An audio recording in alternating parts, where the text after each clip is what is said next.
62 not out, 68, 45 Zaker Ali অনিকের সবশেষ 3টা innings.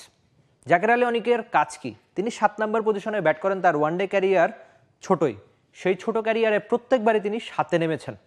এমনিতে ঘরোয়া ক্রিকেটে নানান পজিশনে ব্যাট করতে পারেন, তবে বাংলাদেশের যে 7 নম্বর ব্যাটারের অভাব ছিল, 7 নম্বর পজিশনে একজন ব্যাটার অনেকদিন ধরে খুঁজছিল বাংলাদেশ, তার সমস্যার সমাধান বোধ করি এই জাকের আলী অনিক। উইন্ডিজের সঙ্গে টেস্ট, ওয়ানডে, টি-20 3 ফরম্যাটেই দারুণ খেলেছেন। বাংলাদেশ যে কটা ম্যাচ জিতেছে উইন্ডিজে, সেখানে এই জাকের আলী অনিকের প্রভাব দারুণ, ম্যাচে দারুণ করেছেন।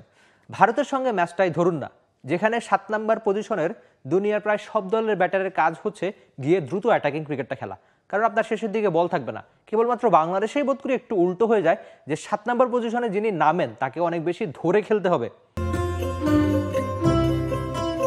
রমজানের বাজারের লিস্টে এসপি আছে তো? জাকের আলী অনিক ভারতের সঙ্গে ঠিক একই কাজটাই করেছেন।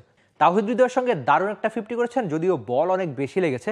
খুব স্বাভাবিক, আপনার টপ অর্ডার 5 জনই অনেক দ্রুত প্যাভিলিয়নে চলে গেছে। আজকের ইনিংসটার কথা ধরুন, অনেক বেশি বল তিনি নষ্ট করেননি, তবে ঠিক যেমন দরকার ছিল রান আউটের আগে, আক্ষেপের ওই রান আউটের আগে 45 রানের দারুণ একটা ইনিংস, যার ফলেই লড়াকু একটা স্কোর। তবে এমন একটা ইনিংসকে বা এমন একটা স্কোরকে আমি লড়াকু বলছি, সেটা বোধ করি লড়াকুও না, কারণ রাওয়ালপিন্ডির উইকেটে অনেক বেশি রান হয়। রাওয়ালপিন্ডি এমন একটা উইকেট, সেখানে 300 রানও নিরাপদ না। সেখানে বাংলাদেশ যেখানে 250 করতে হিমশিম খেয়েছে, সে একেবারে শুরু থেকে ডট বলের পর ডট বল কিংবা টপ অর্ডার ব্যর্থ, সেখানে একাই যেন দারুণ একটা ইনিংস খেললেন জাকের আলী অনিক।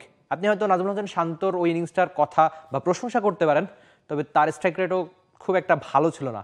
বাকি ব্যাটাররা যেখানে ভুগেছে, সেখানে বাংলাদেশ 236 করেছে শেষ দিকে জাকের আলীর ওই ইনিংসটার কল্যাণে। আর জাকের আলী আগে পরে নিজেকে পারফরম্যান্স হিসাবে প্রমাণ করেছেন, সেটা লাল বলের ক্রিকেটে, সাদা বলের ক্রিকেটে। আর টি-20 ক্রিকেটটা যেন তারই ফরম্যাট, সবচেয়ে বেশি পছন্দের বা সবচেয়ে বেশি ভালো করেন ওখানেই।